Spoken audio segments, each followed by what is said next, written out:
नमस्ते भारत। मैं प्रियांशु वर्मा और आप सुन रहे एपी हॉरर स्टोरीज।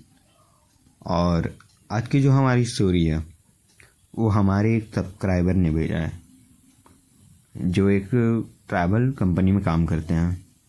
तो चलिए इस स्टोरी को शुरू करते हैं।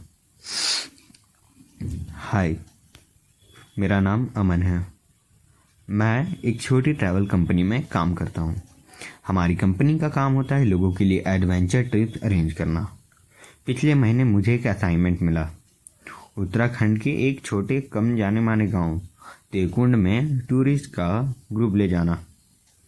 गूगल पे सर्च करने पर इस जगह की बैरली कोई इन्फॉर्मेशन थी, बस एक दो पुरानी फ़ोटोग्राफ जो 80 के ज़माने की लग रही थी।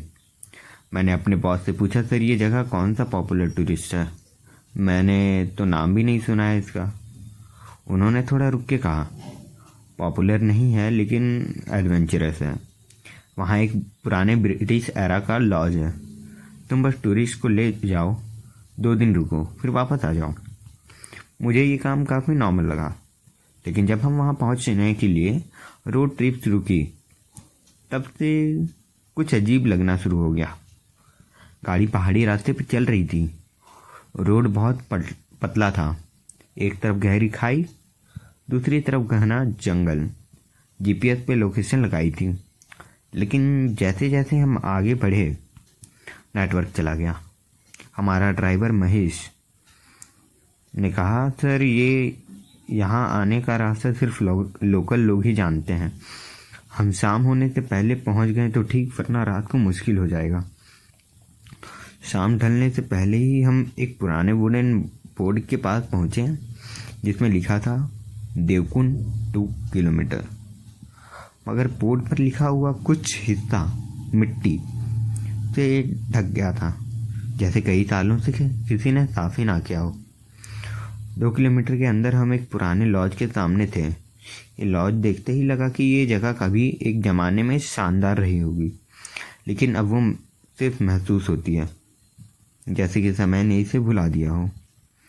लॉज के अंदर एक एज केयर टेकर मिला जिसका नाम था रघु।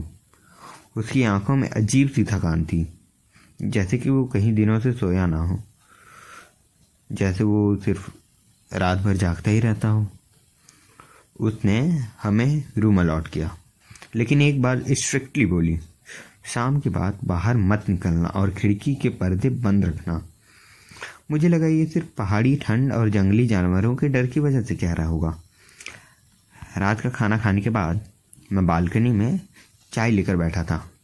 जंगल बिल्कुल सुना था, सिर्फ हवा की हल्की सी आवाज़, लेकिन फिर दूर से पानी गिरने की आवाज़ आई, जैसे कोई वाटरफॉल हो। मैंने रघु से पूछा, यहाँ पास में कोई झरना है क्या? रघु ने मुझे घूर के देखा। पानी की आवाज़ अगर सुनो तो उस दिशा में मत जाना। यहाँ का पानी सिर्फ प्यास नहीं बुझाता, जिंदगी भी ले लेता है, ऐसा रघु ने कहा। मैंने उसकी बातों सुन के हंस गया। लिटरली मैं उसकी बातें सुन के हंस रहा था, लेकिन अंदर से थोड़ा अनईजी हो गया। दूसरे दिन सुबह हम सब नियर बाई ट्रेल पे गए ट्रैकिंग के लिए। वहाँ एक पुरानी स्टोन पाथ थी जो जंगल के अंदर जा रही थी। लोकल गाइड ने हमें उस तरफ ना जाने की वार्निंग दी, लेकिन हमारे ग्रुप का एक मेंबर रमेश, जो कि थोड़ा एडवेंचरस टाइप का था, उसने कहा, मैं देख के आता हूँ क्या है। वो अकेला उस बात पे चला गया। 15-20 मिनट हो गए, लेकिन वापस नहीं आया। हम सब ने उसे बुलाया, लेकिन कोई जवाब नहीं। जब हम सर्च के लिए गए तो बात ख़त्म होता था एक छोटे से तालाब पर। पास जाके देखा तो पानी बिल्कुल शांत था, लेकिन तल के बीच एक छाया सी हिल रही थी। तभी पानी में हल्की सी लहर बनी और एक पल के लिए मुझे लगा मैंने रमेश का चेहरा पानी के नीचे देखा। आंखें खुली हुई, जैसे वो नीचे से हमें देख रहा हो। मैं चिल्लाया, लेकिन गाइड ने मुझे पकड़ के पीछे खींच लिया। उसने कहा, ये पनडुब्बा का तालाब है, जो इसमें घुस जाए वापस नहीं आता। हम लॉज वापस आए, लेकिन रमेश कभी नहीं मिला। अगले दिन सुबह हमने उस जगह को छोड़ दिया। वापस आने के बाद जब मैंने गूगल पे देवकुंड पनडुब्बा सर्च किया तो एक पुरानी न्यूज़ मिली। 1985 में एक लॉज गैस इसी तालाब में डूब गया था।